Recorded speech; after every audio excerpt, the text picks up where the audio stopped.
Normally, the subjects of my production hell videos are films that most people are pretty familiar with. Bloated blockbusters that fell victim to the hubris and ambition of their directors and stars, or famously troubled projects beset by every problem under the sun. But from time to time, I happen to come across lesser known productions that make the biggest disasters in Hollywood seem like child's play in comparison. And one of those movies is Fitzcarraldo, a West German epic historical adventure film directed by famously insane auteur Werner Herzog, starring one of the most infamously volatile actors in the industry, and centering around one man's attempt to drag a 300-ton steamship through the Peruvian rainforest so that he can build an opera house in the middle of nowhere.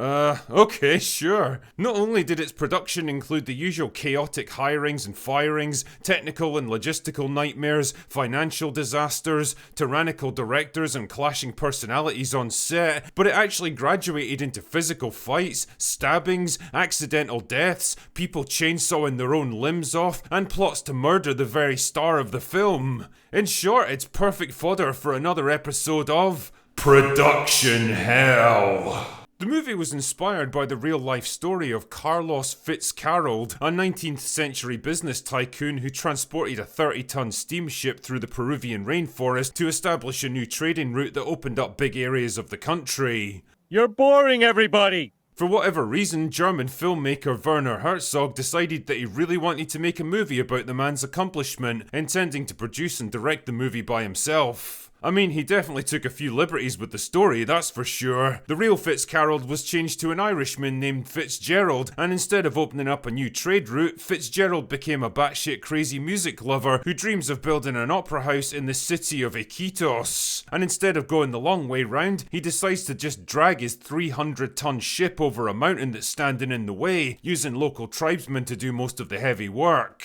It was an ambitious plan for sure, involving months of shooting on location in the South American rainforest, which was no easy thing even for the much bigger and better funded American studios, much less the West German film industry, which wasn't exactly swimming in money. Still, by 1979 everything was ready and the movie went into production. And then, the problems began. The first of which was the remote jungle environment, which proved to be hostile to both man and machine. Film equipment frequently broke down in the hot, humid weather, disease and heat exhaustion were constant problems for the cast and crew, and the local wildlife didn't exactly make things easier. One Peruvian worker hired to clear trees was bitten on the ankle by a poisonous snake. Luckily for him though, he had just the tool for the job, and immediately used his chainsaw to amputate his own foot before the poison could spread. Boy, that escalated quickly.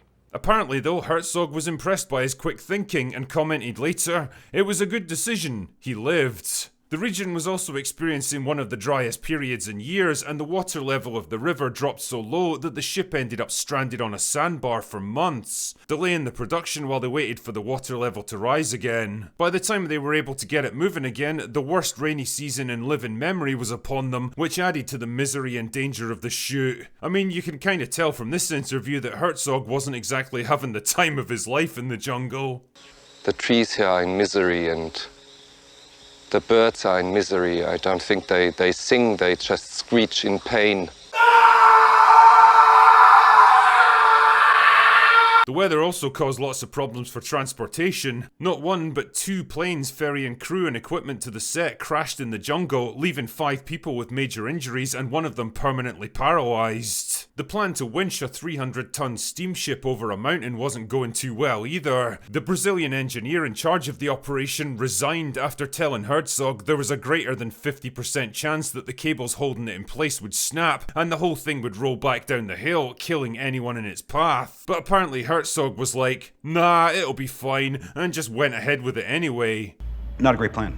All was not well with the cast and crew either. Injuries and illness on set were frequent, supply problems meant the food was borderline inedible, and tensions soon rose with the 1,000 or so local extras brought in to help with the production. Most of them had travelled hundreds of miles to be there and were excited to appear in their first movie, not knowing that they'd spend most of their time housed in prison camp conditions, cutting down trees and hauling gear through knee-high mud for months longer than they'd expected.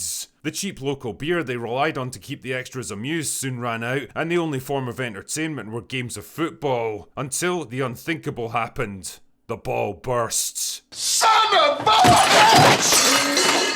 Also, and I've never been able to fully verify this, but apparently to help ease tensions, the production actually hired ladies of the night to live and work at the camp for the duration of the shoot. Otherwise, a local priest warned them that the men would quickly go insane. Damn man, this movie must have been fucking wild. Relations with the indigenous tribes in the area gradually deteriorated over the course of the shoot as well. One group launched a hit and run raid on the film camp where one of the crew barely survived an arrow to his throat and his wife was hit in the stomach, forcing the camp doctor to do emergency surgery on a kitchen table to save her life. Another tribe became angry when Herzog constructed a village on their land without permission and decided to retaliate by burning down the entire set. It took Herzog 13 months to find a suitable location to replace it. The actors were also becoming a big problem. Jack Nicholson was originally set to play the title role, but the studio couldn't afford his $5 million salary and instead went with Jason Robards, with Mick Jagger of all people signed up to play opposite him. Unfortunately, Robards was struck down with dysentery a few weeks into production and his doctor refused to let him return, meaning that not only did they have to find a replacement, but they'd also have to reshoot all of his previous scenes with the new actor. The delay proved to be too much for Jagger, who was forced to abandon the production to go on tour with the Rolling Stones, so his character was written out of the script completely. Now, this is the point where things went from borderline disaster to full-blown nightmare when Herzog decided to hire German actor Klaus Kinski as his new leading man. Kinski was famous for his explosive temper and being difficult to work with even on easy shoots. Herzog himself had worked with the man on 3 previous movies and every time they'd almost come to blows, so bringing him into an already stressful production in a harsh jungle environment went about as well as you might expect. Wegen einem Problem, du mit dem Fotografen hast. Leck mich doch am Arsch, Mensch! Wir drehen einen Film! Und wir werden dich auf deinen Platz zurückverweisen, wo du hingehörst, du Idiot! Kinski proved to be just as much of a nightmare on set as he was on every other movie, ranting and raving at anyone within range, constantly clashing with the director over every creative decision, and according to some accounts, he actually got physical with members of the crew. The situation eventually escalated to the point where Herzog claimed that one of the local elders took him aside and offered to have the man killed.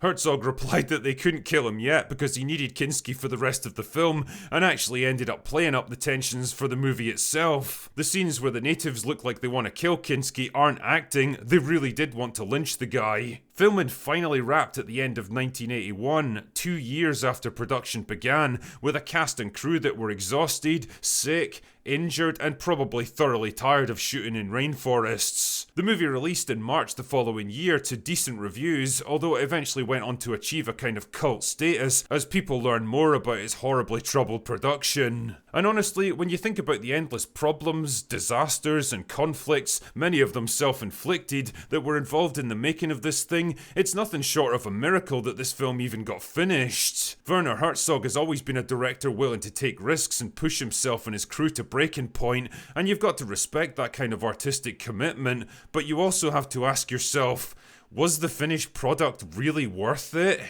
I don't know, man, but I do know that films like this are the kind of thing that make this crazy industry so fascinating to talk about. Anyway, that's all I've got for today. Go away now.